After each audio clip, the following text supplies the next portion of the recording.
शांत हो गए जैसे श्रद्धांजलि सभा में आए हो यार। हाँ, थोड़ी बहुत तालियां वालियां बजाओ, मैं कोशिश करता हूँ आपको हंसाने की। देखो अब तक आप लोग है ना म्यूजिक एंजॉय कर रहे थे, सिंगिंग एंजॉय कर रहे थे। मेरे पास ऐसा कुछ नहीं है ना मेरे पास म्यूजिकल इंस्ट्रूमेंट है, ना मैं गाता हूँ। मेरे पास केवल मेरे शब्द हैं। मैं मेरे शब्द से आप तक पहुंचने की कोशिश करूंगा 15-20 मिनट आपके बीच में हूं, आपके चेहरे पे मुस्कान लाऊं, कुछ आपकी बातें करूं जिससे आपको मजा आए। तो छोटी सी रिक्वेस्ट ये है कि जहां कहीं बात आपको अच्छी और सच्ची लगे, आप तालियां बजाकर मुझे बताते रहिएगा, क्योंकि ये दो तरफा मामला होता है। बात यहाँ से कही जाती है, वहां से सुनी जाती है, सराही जाती है, तब यहाँ से दूसरी बात कही जाती है। हाँ, मैं पहली 4 लाइनें सुनाता हूँ, देखो। हाँ, 2 लोगों ने ताली बजाई, रहने दो यार। मतलब सब लोगों का लोड वो बेचारे 2 लोगों पे आ गया यार, ऐसा मत करो। हाँ, अच्छा देखो, ये प्रोग्राम इसलिए बहुत स्पेशल है, हंसने धीरे धीरे हम लोग हंसेंगे भी। प्रोग्राम इसलिए स्पेशल है कि जब ये शो शुरू हुआ, जैन सर ने तो हम लोगों का स्वागत किया, अच्छा लगा। जब हम लोग ऊपर कॉन्फ्रेंस रूम में बैठे हुए थे सारे सब जजेस के साथ, जब मैं बैठा था, तो जिन्होंने हमारा वेलकम किया ना, उनका नाम ही श्री राम पंडित था। राम सर अगर बैठे हैं यहाँ पर, तो यार मुझे इतना अच्छा लगा। मैंने कहा यार भगवान जब स्वागत के लिए आ जाए, इससे बड़ी बात कोई होगी क्या, है ना। फिर जब यहाँ आए तो हम लोग यहाँ बैठे थे, तो जब शो शुरू हुआ, गणेश वंदना हुई। भगवान गणेश की वंदना उस लड़के ने की जिसका नाम कृष्णा था। इसलिए ये शो बहुत सक्सेसफुल है कि ये बहुत धार्मिक शो है। हाँ, मतलब ऐसे ही लग रहा था यार कि अब काशी विश्वनाथ आ गए, वो वाली फीलिंग आ रही थी। लेकिन बस ठीक है, आप लोग बहुत अच्छा सुन रहे हैं, तो इसलिए हंसाऊंगा, कोशिश करूंगा। अच्छा, आप लोग इतने सौभाग्यशाली, इतनी अपॉर्चुनिटीज आपके पास है, इतने पार्टिसिपेंट थे यार। मैं जब कॉलेज में था, मुझे आज भी याद है, मैंने पार्टिसिपेट किया था एक शो में, सिंगिंग का ही शो था, तो मुझे 2nd प्राइज मिला। तो मैं निराश होकर घर पहुंचा। क्या बात है यार, आप लोग एक बार इन लोगों के लिए तालियां बजाओ यार, ये लोग क्या बात है। बस ऐसे ही आप लोग भी बैठ सकते हो यार, है ना। ईश्वर ने खड़े रहने के लिए पैर दिया है, तो टिकाने का भी कुछ दिया है, तो कोई टेंशन नहीं। हाँ, क्योंकि यार पंडित जी कहते हैं ज्यादा देर खड़े रहो ना तो पैर भारी हो जाते हैं। अब वो तो मत पूछो यार कौन से वाले, है ना। हाँ, तो मैं सिंगिंग कंपटीशन में मैंने पार्टिसिपेट किया, तो मुझे 2nd प्राइज मिला। तो मैं निराश होकर घर पहुंचा, तो पापा ने समझाया कि निराश क्यों होता है, नंबर 2 1 से तो बड़ा ही होता है ना। हाँ, मैं ऐसे ही वर्ड प्ले करूंगा, बहुत ध्यान से और कान से सुनना पड़ेगा, तो ही मैं समझ में आऊंगा। अच्छा, बिल्कुल बिल्कुल मैं सुना दूंगा सर फिर से। वंस मोर के चक्कर में वैसे ही अपन 135 करोड़ हो ही गए। हाँ, तो कोई टेंशन की बात नहीं। फोटो हो गई सर हमारी, अब हम नीचे आएंगे। हाँ, क्योंकि ये ना दूरी बहुत, ऐसा लग रहा है नेता भाषण दे रहा है, रैली चल रही है, ऐसा कोई नहीं। जितनी डिस्टेंस कम होता है उतनी कनेक्टिविटी ज्यादा होती है। तो मैंने पार्टिसिपेट किया, तो 2nd प्राइज मिला। मैं घर निराश होकर के पहुंचा, तो पिताजी ने समझाया कि यार निराश क्यों होता है, नंबर 2 1 से तो बड़ा ही होता है। मैंने कहा नहीं पापा, मैं बहुत डिप्रेस हूँ। तो पापा ने कहा अच्छा एक बात बता बेटा, कितने लोग थे गाने वाले। मैंने कहा 2 ही थे। तो पापा ने फिर भी मुझे थोड़ा मोटिवेट किया, बोले बेटा ठीक है, जिसको 1st प्राइज मिला उसने कौन सा गाना गाया। मैंने कहा पापा उसने गाया ही नहीं, मेरा सुनते ही उसको 1st दे दिया। तो उस दिन से मैं गाता नहीं, मैं हंसाता हूँ लोगों को, है ना। एक और महफिल में मैंने ट्राई किया गाने का। हाँ, मैंने गाया तो ऑडियंस ने कहा वंस मोर, मैं मोटिवेट हो गया। मैंने दोबारा गाया, फिर वंस मोर, 3 बार गाया, फिर वंस मोर, 4 बार हो गया। मैंने ऑडियंस से कहा आप एक ही गाना मुझसे कब तक गवाओगे। ऑडियंस बोली जब तक आप सुर में नहीं गाओगे। तो कोई टेंशन लेना नहीं, विदाउट टेंशन, अटेंशन से मुझे सुनना। टेंशन देना सबसे इजी जॉब है इस दुनिया में, सबसे आसान काम। सुबह आप मॉर्निंग वॉक पे निकलो, आप सुबह मॉर्निंग वॉक पे यहाँ से जा रहे हैं, आपके सामने से कोई और आ रहा है, आप उसको नहीं जानते, वो आपको नहीं जानता, आप नमस्ते करके निकल जाओ। अगला दिन भर टेंशन में, कौन था, कहाँ मिला था, है ना। टेंशन पूरे दिन के लिए बुक हो गया। और एक और तरीका बताता हूँ, आपके ऑफिस में ऐसा कोई ना कोई आपका कलीग जरूर होगा जिससे आप रोज गुड मॉर्निंग बोलते हो, होगा। कल आप एक काम करो, कल आप उसके बाजू से निकल जाओ और गुड मॉर्निंग मत बोलो। अब वो टेंशन में कि आज गुड मॉर्निंग नहीं बोला यार, क्या बात होगी, है ना। तो टेंशन देना सबसे आसान काम है, हंसाना सबसे मुश्किल काम है। जहां हार्ट की सर्जरी होती है, ऑपरेशन होता है, उस ऑपरेशन थिएटर के बाद 4 पंक्तियां लिखी थी कि अगर दिल खोल लेते हंस बोलकर अपने यारों के साथ। अगली पंक्ति पर तालियां बजाकर बताना कि आप सुनने के लिए तैयार हो कि अगर दिल खोल लेते हंस बोलकर अपने यारों के साथ, तो आज हमें नहीं खोलना पड़ता औजारों के साथ। मस्ती से सुनना। 2 साल तो बताया कि सीजन 1 जो हुआ था वो कोविड के पहले हुआ था, अब सीजन 2 हो रहा है कोविड के बाद। हाँ, मतलब हम लोगों ने 2 साल वर्क फ्रॉम होम किया, अब कोविड वर्क फ्रॉम होम कर रहा है।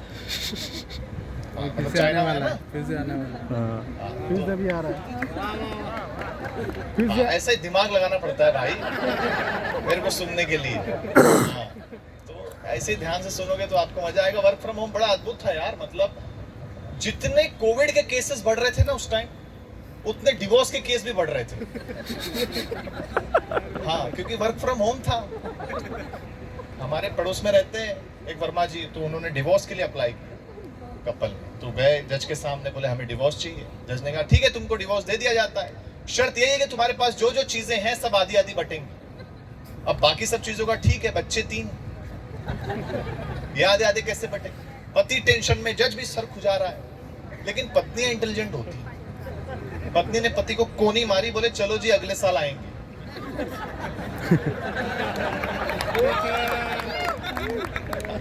अच्छा, इसमें ज्यादा हंसने की बात नहीं है, टेंशन फिर भी खत्म नहीं हुई क्योंकि अगले साल जुड़वा हो गए।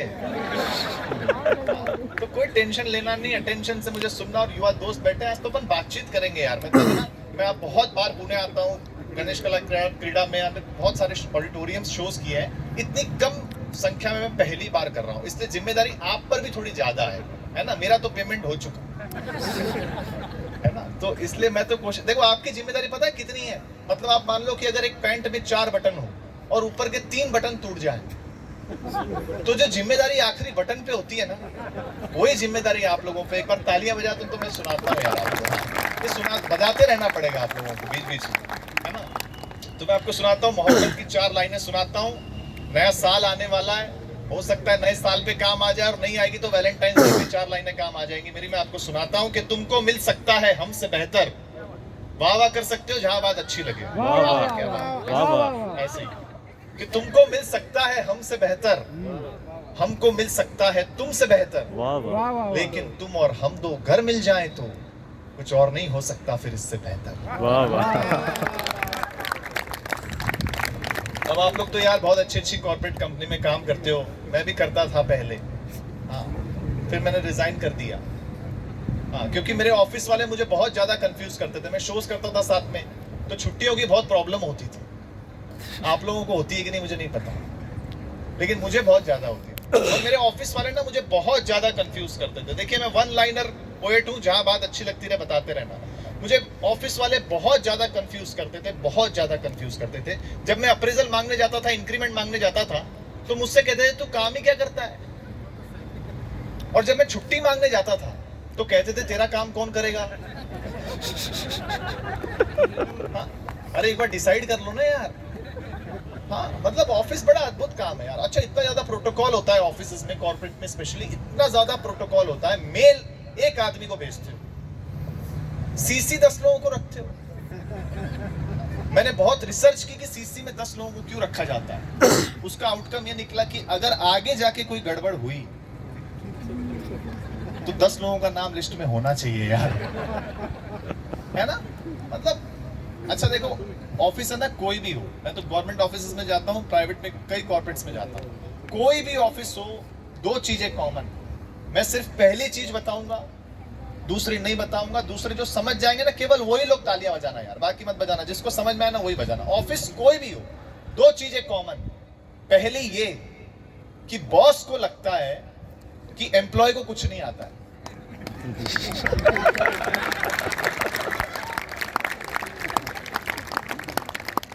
दूसरी बोलने का रिस्क लूंगा नहीं, क्या पता कोई बैठा हो यार, कैंसिल हो जाए फालतू में। नहीं बॉस को हमारे आता है। देखो अच्छा, एक है ना, हम लोगों ने एनर्जी कंजर्वेशन का एक लॉ पढ़ा था, ऊर्जा का एक नियम हमने बचपन में पढ़ा के ऊर्जा ना पैदा की जा सकती है ना खत्म की जा सकती है, इसे बस एक जगह से दूसरी जगह में ट्रांसफर किया जाता है ना। कॉर्पोरेट कंपनी में इसका मतलब यह है सर कि ऑफिस में पड़ने वाली डांट न पैदा की जा सकती है न खत्म की जा सकती है, इसे बस बॉस से एम्प्लॉयमेंट ट्रांसफर किया जाता है। वो घर से आया है बीवी से। है ना? सब लोग हंस रहे हैं, ताली बजाने का रिस्क कोई ले नहीं रहा है। पहले आओ। एक और साइंटिस्ट हुए, उन्होंने बताया there will always be a transmission loss during the transfer. इसका कॉर्पोरेट कंपनी में मतलब यह है कि अगर आपके बॉस ने आपको 10 डांट लगाई है तो समझ लेना उनको 20 पड़ी है। इसलिए अगली बार जब आपके बॉस आपको डांटे तो आप गुस्सा मत करो, उनकी तरफ सहानुभूति से देखो। है ना? क्या यार, ऑफिस अद्भुत होता है। अच्छा ना, हर ऑफिस में कोई ना कोई ऐसा बंदा जरूर होता है। आप लोग इतने अलग अलग ऑफिस से आए, हो सकता है आपके यहाँ भी होगा, और होगा तो बताना। हर ऑफिस में एक ना एक बंदा ऐसा होता है जो ऑफिस टाइम के बाद भी ऑफिस में बैठा रहता है और काम करता रहता है। अच्छा, आए हुए हैं कोई? अच्छा, होता क्या है ऐसे टाइम पे पता है? बॉस को लगता है कि सबसे ईमानदार आदमी यही है,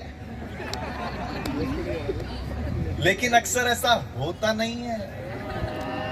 अब ऑब्जर्वेशन सुनना और तालियां बजाकर सब लोग बताना, जितने लोग मुझे सुन रहे हैं, जो बहुत देर तक ऑफिस में बैठता है उसके केवल 2 कारण हैं, या तो बीवी से तंग है या फिर ऑफिस में किसी के संग है।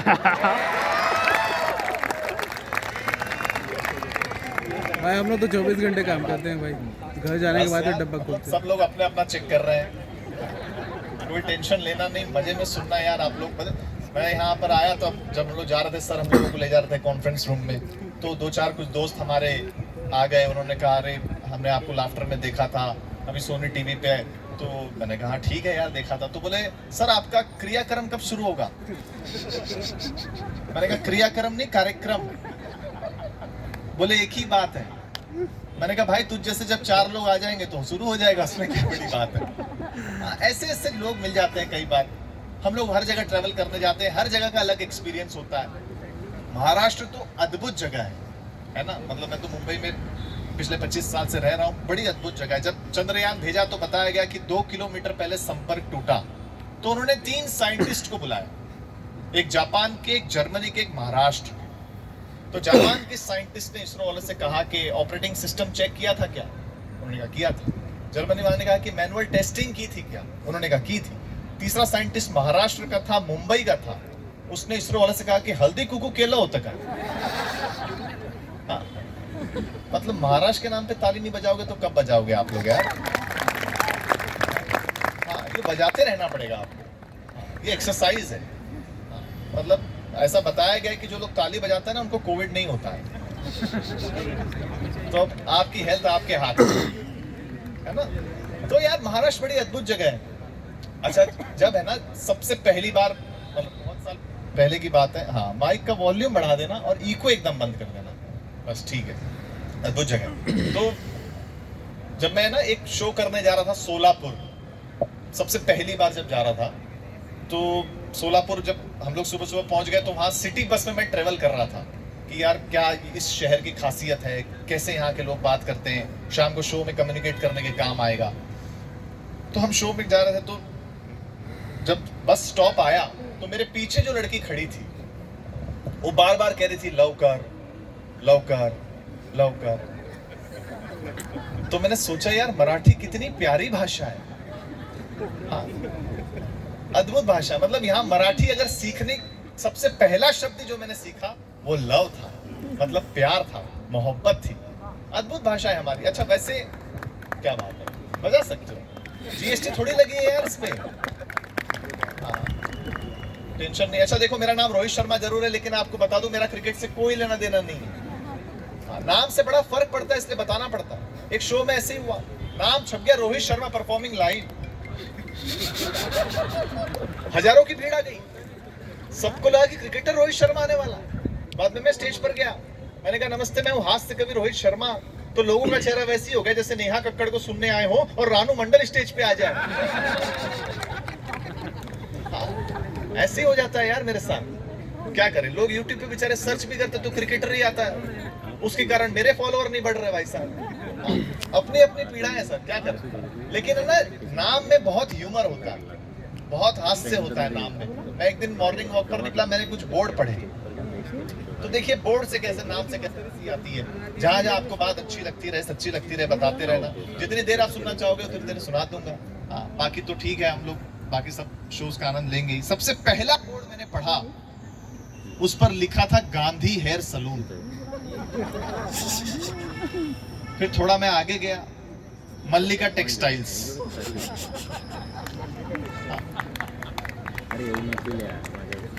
Kalwadi construction private limited, Yamraj travels, कौन बैठे भाई साहब, Surdas opticals, Inzamam English speaking classes,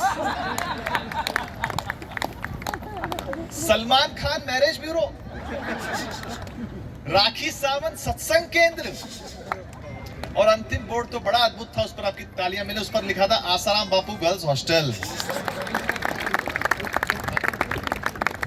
तो यार बस ऐसे ही हंसाता रहूंगा मैं, बीच बीच में आपको कुछ छोटी छोटी पोइट्री भी सुनाऊंगा जो कि ह्यूमर वाली है ना।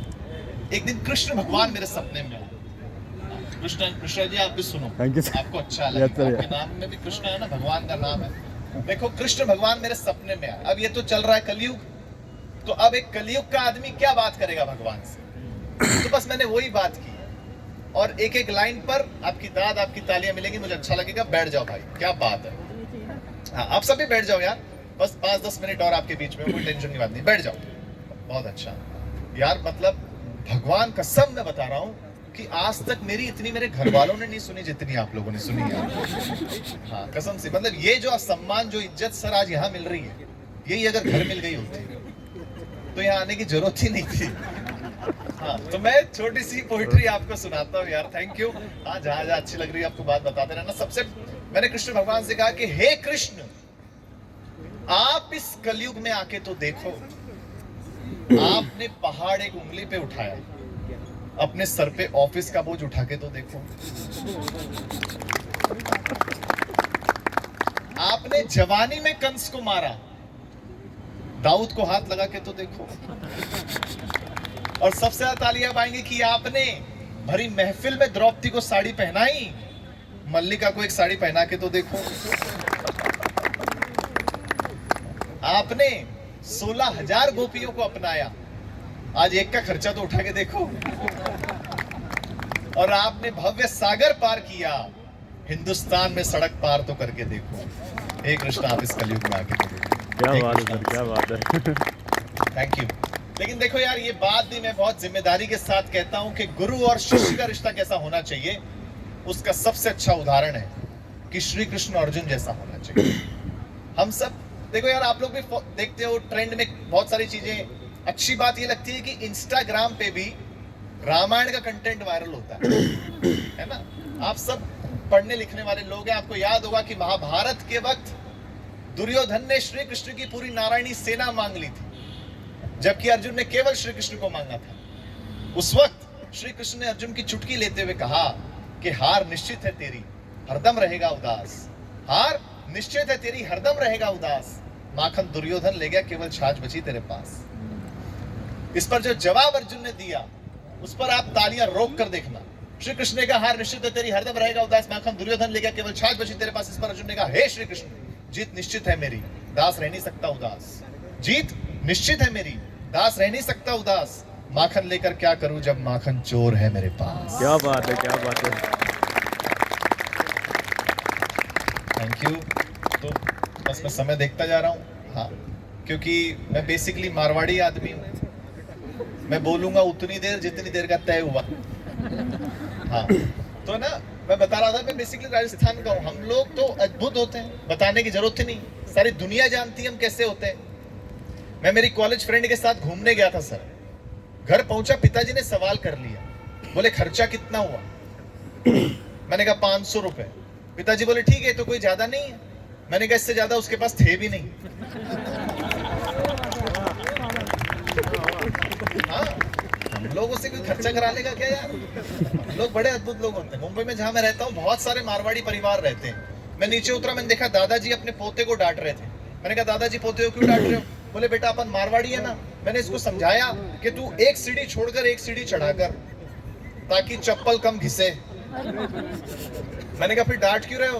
बोले 2 सीढ़ी छोड़कर चढ़ने लगा और पजामा फाड़ लिया। मारवाड़ी लोग बड़े अद्भुत होते हैं। लेकिन देखो, जितनी भी इस देश में भाषाएं हैं ना, सब में ह्यूमर है, सब में हास्य। लेकिन आप लोग यार मतलब एकदम ऑफिस लाइफ में इतने बिजी हो कि आपके पास समय नहीं है देखने का, ऑब्जर्व करने का, और मेरे पास समय के अलावा कुछ भी नहीं। हाँ मतलब मैं आपको बताऊं, गुजराती भाषा में कितना हास्य है, कितना ह्यूमर है। एक शब्द में हास्य है गुजराती भाषा में, केवल एक शब्द में। मेरे पड़ोस में गुजराती परिवार रहता है। मैंने दरवाजा खटखटाया, महिला ने दरवाजा खोला। मैंने कहा आपके पति हैं? बोली 6।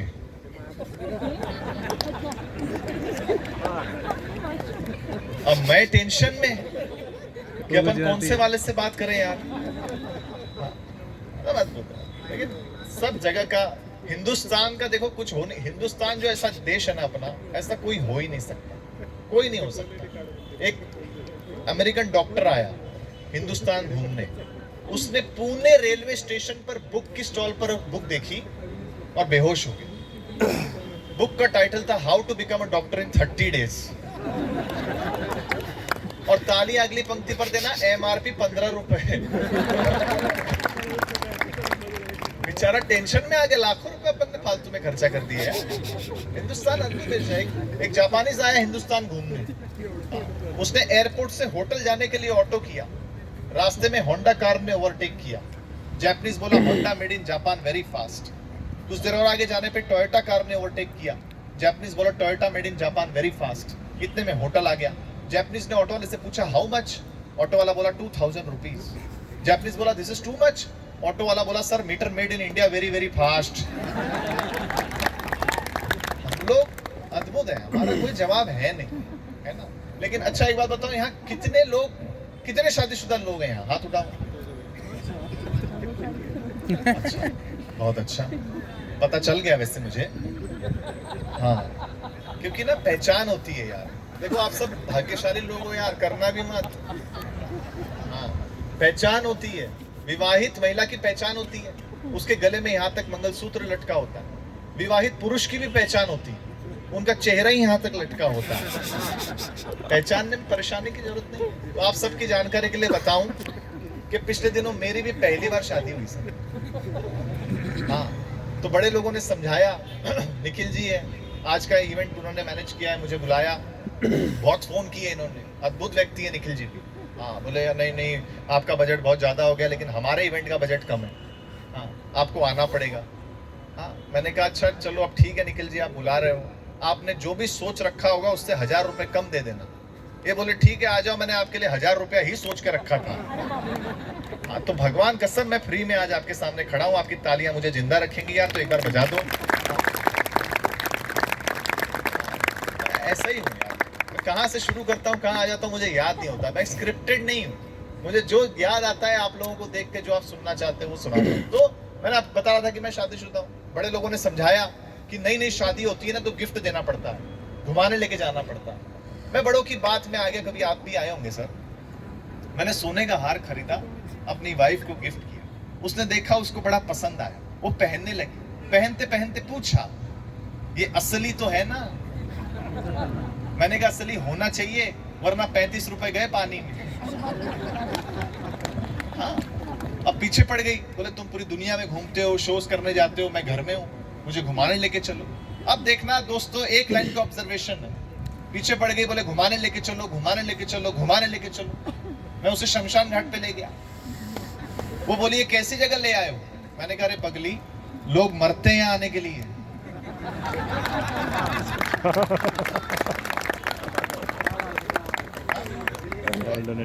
पत्नी तो पत्नी होती है, गुस्सा हो गई। फिर मैं उससे कहा देख तू चिंता मत कर, अपनी शादी की 10वीं एनिवर्सरी पर मैं तुझे अंडमान एंड निकोबार आइलैंड ले जाऊंगा। वो बड़ी खुश हो गई, बोले अच्छा और 25वीं पर? मैंने कहा लेने आऊंगा। लेकिन मैं एक बात बताऊं, देखो नारी तो शक्ति होती है, आज जज में भी है ना, यहाँ पर भी बहुत सारी है। पुरुष सिर्फ सहन शक्ति होते हैं। लेकिन मैं फिर भी एक बात बताऊं, मैं महिलाओं का बहुत सम्मान करता हूँ, ऐसी बात नहीं है, बहुत सम्मान करता हूँ, करना भी चाहिए। क्योंकि हम महिलाओं को जो भी कुछ दें बदले में आपको ज्यादा लौटाती हैं। जैसे आप इन्हें मकान दें, ये आपको घर करके देती। आप इन्हें अनाज दें, ये आपको भोजन बना करके देती। आप इन्हें मुस्कुराहट दें, ये आपको अपना दिल दे देती। मतलब आप महिलाओं को जो भी कुछ दें बदले में आपको ज्यादा ही लौटाती। तो यदि हम इन्हें कोई छोटी मोटी तकलीफ दें, बताने भी ताली बजाओगे कि यार आप लोग ऐसे भी बजा दिया करो। मतलब होता है ना, प्रोटोकॉल में जीते हैं। जब तक बॉस नहीं बोले तब तक कोई काम होता नहीं। अद्भुत प्रोटोकॉल होता है सर। मैंने ना एक कॉर्पोरेट कंपनी में एक एजीएम सर से पूछा, मैंने कहा 2 और 2 कितने होते हैं? बोले रोहित भाई होते तो 4 ही, लेकिन एक बार डीजीएम सर से पूछ लेते हैं अपन। हाँ, ये अद्भुत प्रोटोकॉल होता है कॉर्पोरेट कंपनी में। जब तक मतलब बॉस नहीं हंसे ना तब तक एम्प्लॉय हंसता नहीं। लेकिन आप लोग अच्छा सुन रहे हैं यार, कोई टेंशन की बात नहीं है। देखो जमाना तो बदल गया है। टेस्ट मैच से हम लोग 2020 पे आ गए, है ना। कितना जमाना बदल गया। पहले बहू डरती थी कि पता नहीं कैसी सास मिलेगी, अब सास डरती है कि पता नहीं कैसी। जमाना बहुत बदल गया। आजकल नई नवेली बहू सर सुबह सुबह नींबू चाटे ना तो ये नहीं सोचना चाहिए कि खुशखबरी हो सकता है रात की उतरी ना हो। ऐसा भगवान का सब, मतलब जमाना बदल रहा है सर, बहुत तेजी से बदल रहा है। तब मैं एक छोटी सी आपको पोइट्री सुनाता हूँ कि चुनाव हारने के बाद इलेक्शन होते रहते हैं इस देश में, है ना। और चुनाव, देखो जमाना इतना बदल गया। आजकल देखो आप मार्केट में गोरे होने के साबुन के साथ साथ गोरे होने की क्रीम भी बहुत डिमांड में है। ये बात जब मेरे दादाजी को पता चली तो उन्होंने कहा क्या जमाना आ गया है। एक हमारा जमाना था जब हम गोरों को भगाने में लगे थे, आज सब के सब गोरे होने में तुले हुए हैं। आज सब के सब गोरे होने में। और छोटी सी पोइट्री सुनाता हूँ कि चुनाव हारने के बाद। पोइट्री भी इसलिए सुनिए क्योंकि देखिए आपका मनोरंजन पक्ष जो एंटरटेनमेंट का है वो मैं करवा लूंगा, है ना। लेकिन आपको घर जाने के बाद ये नहीं याद रहेगा कि रोहित शर्मा ने जुमला कौन सा सुनाया था। आपको ये याद रहेगा कि रोहित शर्मा ने पोइट्री कौन सी सुनाई थी, है ना। तब सुनाता हूँ कि चुनाव हारने के बाद नेताजी की भैंसों ने दूध देना कर दिया बंद। नेता रह गया तंग, पूछा भैंसों से कि दूध क्यों नहीं देती। जमाना बहुत तेजी से बदला। मिर्जा गालिब ने कितना बढ़िया शेर कहा उनके जमाने में, आप सबने सुना होगा कि उड़ने दे इन परिंदों को आजाद फिजा में गालिब। उड़ने दे। देखो शायरी का नियम है, समझ में आए तो धीरे से बात करो और नहीं समझ में आए तो जोर से करो।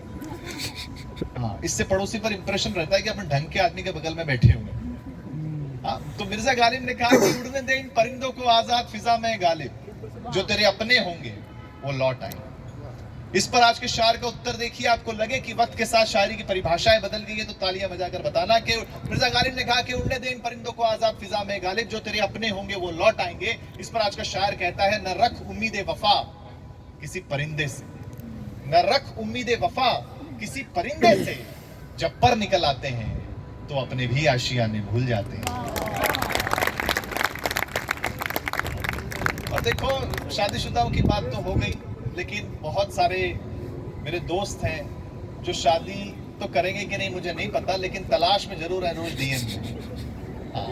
सब एक दूसरे के डीएम में फंसे हुए हैं, लेकिन कहां तक पहुंचेंगे। देखो यार प्यार है ना बहुत बदल गया है इन दिनों।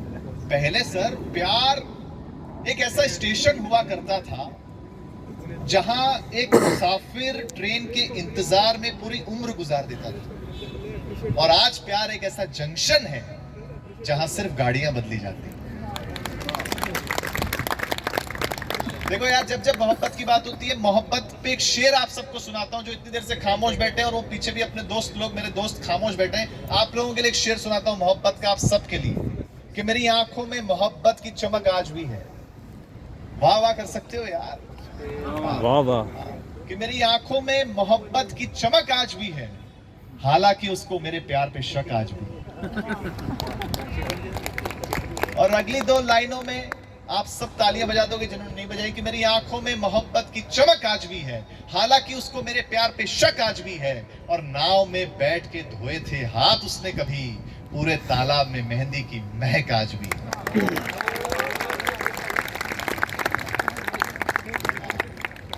देखो और कुछ काम आए नहीं आए, ये लाइन तो जरूर काम आएगी दोस्त, तो बचा के रखना। तो बस मुझे लगता है कि बस 5-1 मिनट निखिल जी बताइएगा जब जब हो। हाँ मैं तो वैसे क्या है, निखिल जी जब बता देंगे तब मैं माइक, वैसे बहुत कॉन्फिडेंस वाला कभी सर मैं बता रहा हूँ आज फिर भी बहुत लोग हैं। पिछले प्रोग्राम में केवल एक श्रोता बैठा था साहब, केवल एक। मैंने 2.5 घंटे सुना है। हाँ, फिर उतर के मैं उसके पास गया, मैंने कहा नमस्ते भाई साहब, लगता है आप मेरे बहुत बड़े फैन है। वो बोला फैन मैंने कुछ नहीं, मैं तो माइक वाला हूँ। तू खत्म करे तो मैं लेके चलूं। तो ऐसी कोई बात नहीं है। मनोरंजन पक्ष आपका अद्भुत जगह होती है यार। मतलब मुझे देखो, मैं सबसे पहले जब एक बार मुझे एक इवेंट वाले ने बुक किया और मुझे कहा कि यार राजस्थान चलना है, वुमेन एम्पावरमेंट पे प्रोग्राम, ठीक है, तो आप वुमेन के बारे में अच्छी अच्छी बातें करिएगा। मैंने कहा कोशिश करेंगे। जब हम वहां गए सर, मैंने देखा बहुत इंटीरियर में प्रोग्राम था, जितनी भी महिलाएं बैठी थी सब इतने इतने घूंघट में बैठी थी। अब मेरी इतनी हिम्मत तो हुई नहीं कि मैं कहूं कि घूंघट उठाओ, मैं खुद उठ जाऊं अगर ऐसा कुछ हो जाए तो, है ना। हम लोगों को आई कांटेक्ट की आदत है कि बात पहुंच रही है कि नहीं पहुंच रही है, लोग हंस रहे हैं कि नहीं हंस रहे, पता ही नहीं चल रहा घूंघट में भाई साहब। मैंने फिर भी कोशिश की, मैंने 15-20 मिनट मेहनत की, जोक सुनाए, बातें सुनाई, तो मुझे थोड़ी बहुत हंसने की आवाज आई। जैसे ही मेरा कॉन्फिडेंस 50% तक पहुंचा तो वहां एक सरपंच थे, लठ लेके खड़े थे। उन्होंने लठ जोरदार जमीन पे मारी और कहा देखो औरतों, ये लड़का मुंबई से इतनी दूर से हमारे बीच में आया है, खबरदार जो इस पर कोई हंसा तो। ऐसा हो जाता है सर। तो आज ऐसा कोई प्रोटोकॉल नहीं है। आज हमारे सरपंच जी भी खुद हंस रहे हैं, तो आप भी हंस ही सकते हैं। है ना। हाँ, अद्भुत होता है यार, ऐसे ऐसे एक्सपीरियंस हो जाते हैं। अच्छा सर, मुझे इतना अच्छा लगा कि आप हंस रहे हैं, मुस्कुरा रहे हैं, वरना ये जितने जजेस हैं सब सहमत होंगे। हम लोग जितने भी लाइव शो करते हैं, आप बताना, जो ऑर्गेनाइजर होता है, जो मुख्य अतिथि होता है ना, वो ऐसा बैठा रहता है। हाँ, मतलब वो ठान के आए कि आज नहीं हंसना, आप कर लो क्या कर सकते हो, लेकिन आप इतना एंजॉय कर रहे हैं सर, मुझे सच में बहुत अच्छा लग रहा है। मैं एक शो में गया था, एंटरप्रेन्योर्स की मीट थी वहां पर, तो वहां मैंने परफॉर्म किया। तो वहां पर जो एक ऑर्गेनाइजर थे जो बहुत बड़े एंटरप्रेन्योर है मुंबई के, तो मैंने हंसाने की कोशिश की, वो हंसे ही नहीं। तो मैंने उनसे कहा, मैंने कहा सर मैं आपको कब से हंसाने की कोशिश कर रहा हूँ, आप क्यों नहीं हंस रहे हो? अरे बोले रोहित जी, मैं बड़ा आदमी हूँ, पैसे वाला आदमी हूँ, हंसने के लिए मैंने आदमी रख रखे। मैंने कहा ठीक है, कोई बात नहीं। मेरा परफॉर्मेंस खत्म हुआ, वहां डीजे चालू हो गया, सब लोग डांस कर रहे हैं, वो डांस ही नहीं कर रहे यार। फिर मैं उनके पास गया, मैंने कहा आप मेरे जोक्स पे हंसे नहीं, कोई बात नहीं, डांस तो कर लो। बोले आपको समझाया ना, मैं बड़ा आदमी हूं, मैंने नाचने के लिए भी 4 आदमी रख रखे। 6 महीने बाद उनकी शादी हुई।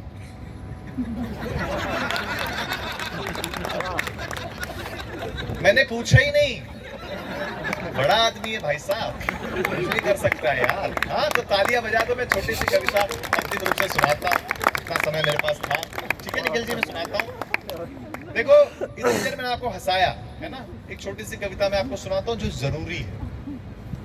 बहुत सारी डिबेट्स चल रही हैं टेलीविजन पे इन दिनों, कि बताया जा रहा है, और अक्सर ये इलेक्शन पर होता है, बताया जाता है ना कि ये इस जाति के हैं, ये इस धर्म के हैं, बहुत प्रमोट करते हैं। और ये इसलिए किया जाता है कि जिनको चैनल्स चलाने हैं या जिनको सरकारें चलानी है, उनके फायदे में है। मुझे एक शायर का शेर याद आता है, वो कहते हैं कि जब हाथों से उम्मीदों का शीशा छूट जाता है, सही जगह पर वाह करना दोस्त, कि जब हाथों से उम्मीदों का शीशा छूट जाता है तो पल भर में ही ख्वाबों से भी पीछा छूट जाता है। अगर हम लोग, मैं और आप, अगर हम लोग थोड़ी देर लड़ना भूल जाते हैं, सियासी सूरमाओं का पसीना छूट जाता है। तो मैं अंतिम रूप से जो पोइट्री सुना रहा हूं, उसकी कोई भूमिका नहीं है। पहली लाइन से आप समझ जाएंगे कि कविता किसके लिए लिखी है, और वो हम सब के सुपर हीरो हैं, और स्पेशली यंग लोगों की। तब मैं सुनाता हूं कि मिसाइलों की वो जान थे, हिंदुस्तान की वो शान थे। अब अगली पंक्ति पर मैं तालियां मांगूंगा नहीं यार, क्योंकि ये मेरे लिए नहीं, कलाम साहब, कि मिसाइलों की वो जान थे, हिंदुस्तान की वो शान थे, नाम के वो कलाम थे, काम उनके कमाल थे। क्या बात है। कलाम साहब की 2 पंक्तियां जब जब पढ़ता हूं, बहुत ताकत, बहुत हिम्मत, बहुत प्रेरणा मिलती है कि सपने वो नहीं होते जो आप सोते हुए देखते हैं, सपने वो नहीं होते जो आप सोते हुए देखते हैं, सपने तो वो होते हैं जो आपको सोने नहीं देते। क्या बात है। और अगली 2 पंक्तियों पर पीछे तक वालों की तालियां चाहता हूं कि मेरे देश की पूरी तस्वीर ही बदल जाए, मेरे देश की पूरी तस्वीर ही बदल जाए अगर हर हिंदू विवेकानंद और हर मुस्लिम कलाम हो जाए। अंतिम 4 लाइनें सुनाता हूं और माइक बस मेरी सीट पर जाएगा। रोहित शर्मा का परफॉर्मेंस आपको कैसा लगा, ये कविता के अंत में अपनी तालियों से बताइएगा कि मिसाइलों की वो जान थे, हिंदुस्तान की वो शान थे, नाम के वो कलाम थे, काम उनके कमाल थे, कलयुग के वो श्री राम थे, आदर्श उनके महान थे, देशहित में अग्रमान थे, खुदा ऐसे बंदे को सम्मान दे और अगले जन्म में फिर हिंदुस्तान दे, अगले जन्म में फिर हिंदुस्तान दे, अगले जन्म में फिर हिंदुस्तान दे। बहुत बहुत धन्यवाद, बहुत बहुत धन्यवाद, थैंक यू।